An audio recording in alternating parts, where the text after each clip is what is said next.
धरती पर मौजूद हर पदार्थ के आसपास ऊर्जा का एक क्षेत्र होता है। या धरती पर जिसे आप एक पदार्थ की तरह देखते हैं वो असल में ऊर्जा है। नमस्कारम सद्गुरु। क्या आप बता सकते हैं ऑरा क्या होती है? क्या? Aura, AURA, aura.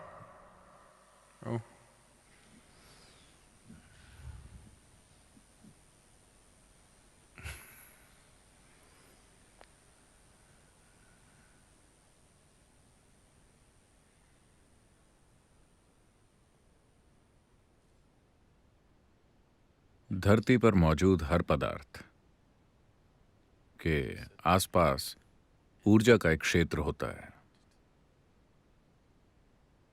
या धरती पर जिसे आप एक पदार्थ की तरह देखते हैं वो असल में ऊर्जा है। ये एक वैज्ञानिक तथ्य है कि पूरा अस्तित्व बस ऊर्जा है। ऊर्जा के एक हिस्से ने खुद को स्पंदन के खास स्तर में प्रकट किया है जो इसे एक भौतिक आकार देता है। ऊर्जा का एक दूसरा हिस्सा खुद को भौतिक रूप में प्रकट नहीं करता, लेकिन फिर भी इसका एक आकार है।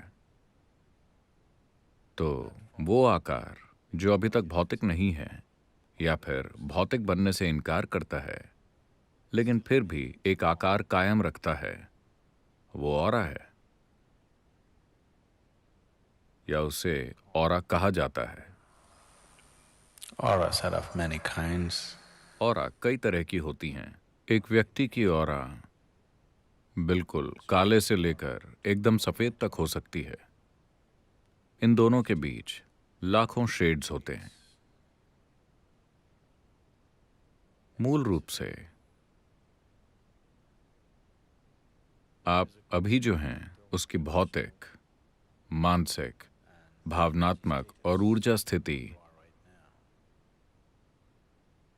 एक तरह से आपकी ऑरा के द्वारा दर्शाई जाती है, या ये ऑरा में दिखती है। इसके बारे में बहुत सारी विचित्र बातें कही जा चुकी हैं, खासकर आज की न्यू एज कम्युनिटी के द्वारा। इसमें से काफी कुछ काल्पनिक है, लेकिन इसमें थोड़ी सच्चाई भी है।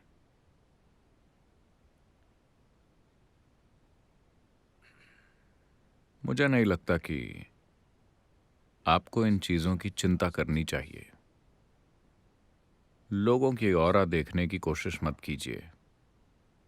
ऑरा इंसान की बाहरी परत है। मैं चाहूंगा कि आप किसी जीव के अंतरतम को थोड़ा अधिक देखें, बाहरी सतह को देखने की बजाय। बाहरी सतह डॉक्टरों के लिए होती है, क्योंकि वो इंसान के किसी भौतिक हिस्से को ठीक करना चाहते हैं जिसमें कुछ गड़बड़ी आ रही हो। बाहरी सतह एक आध्यात्मिक साधक के लिए दिलचस्पी की चीज नहीं होनी चाहिए। त्वचा की तुलना में ये और भी ज्यादा सतही है। जिसे आप ऑरा कहते हैं वो त्वचा की तुलना में और भी ज्यादा सतही है, क्योंकि ये और भी ज्यादा बाहर है। तो इसमें कुछ, अगर किसी में पर्याप्त अंतर्दृष्टि है, हो सकता है कि ये कुछ आपको उस व्यक्ति की प्रकृति तक थोड़ी पहुंच दे, लेकिन आप उस इंसान के केवल मनोवैज्ञानिक, भावनात्मक और भौतिक ढांचों को देख रहे हैं। बेहतर होगा कि आध्यात्मिक मार्ग पर चलने वाले लोग ऑरा को अनदेखा करें, अपनी और हर किसी की, और अंतरतम पर ध्यान केंद्रित करें। अगर आपका ध्यान अंतरतम पर केंद्रित है तो आपकी ऑरा शानदार होगी। अगर आप सतह पर ध्यान केंद्रित करते हैं तो आपकी ऑरा दयनीय होगी। तो ऑरा को मत देखते रहिए, दूसरे लोगों की और अपनी।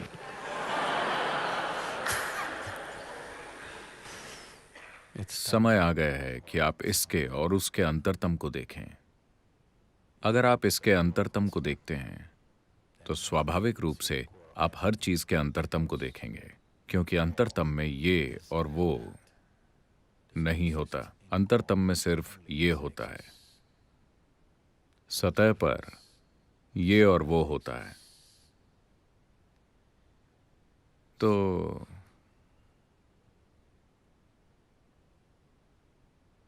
लोग कहते हैं कि सुंदरता स्किन डीप होती है। हाँ, कुछ तरह की सुंदरता स्किन डीप होती है। आपको वो व्यक्ति अच्छा नहीं लगेगा जिसकी त्वचा छील दी गई हो। अगर आपको किसी की त्वचा छिली हुई दिखी तो आपको नहीं लगेगा कि वो सुंदर है, चाहे वो वही इंसान हो। उस तरह से हाँ, लेकिन ऑरा स्किन डीप भी नहीं है, तो उस पर समय बर्बाद करने का कोई फायदा नहीं है। अगर आप अंतरतम के प्रति जागरूक हो जाते हैं तो शायद सतह आपको दिखने लगे, लेकिन आपका लोगों की ऑरा को देखने और पढ़ने की कोशिश करना एक बेवकूफ़ी भरा काम है। ऐसी चीज़ों को करने की कोशिश में आप अपना जीवन बर्बाद करेंगे। अगर आप जागरूक हैं, अगर आपका बोध गहरा है, तो शायद आप चीज़ें देखें। जो चीज़ें मौजूद हैं उनको देखना अच्छा है। अगर आप उन चीज़ों को देखना शुरू कर देते हैं जो मौजूद नहीं हैं, तो आप आश्रम से पागल खाने की ओर बढ़ रहे हैं। अगर आप में से बहुत से उस दिशा में जाते हैं तो हम आश्रम को पागल खाने में बदल सकते हैं। हाँ, तो ये बहुत महत्वपूर्ण है। हम इसे आश्रम की तरह ही रखना चाहते हैं। आप इसे पागल खाना बनाना चाहते हैं? नहीं, हम इसे आश्रम ही रखना चाहते हैं। अगर आप इसे आश्रम की तरह रखना चाहते हैं तो आपको अंतरतम पर ध्यान केंद्रित करना चाहिए, न कि सतह पर। बहुत ज्यादा सतही होने का मतलब है कि हम इस जगह को पागल खाना बना देंगे। हर तरह के सनकी जो विश्वास करते हैं कि वो आध्यात्मिक हैं, धरती पर इस तरह के बहुत हैं। वो सबसे बड़ी बाधा हैं जो दूसरों को आध्यात्मिकता की तलाश से रोक देते हैं। इस तरह के कई सारे संख्यों की वजह से सही सोच रखने वाले समझदार लोग आध्यात्मिकता से कोई भी वास्ता नहीं रखना चाहते। तो कृपया इस जगह को पागल खाना मत बनाइए। अगर आप वहां जाना चाहते हैं तो हम आपको प्रमोट कर देंगे, लेकिन इस जगह को पागल खाना मत बनाइए।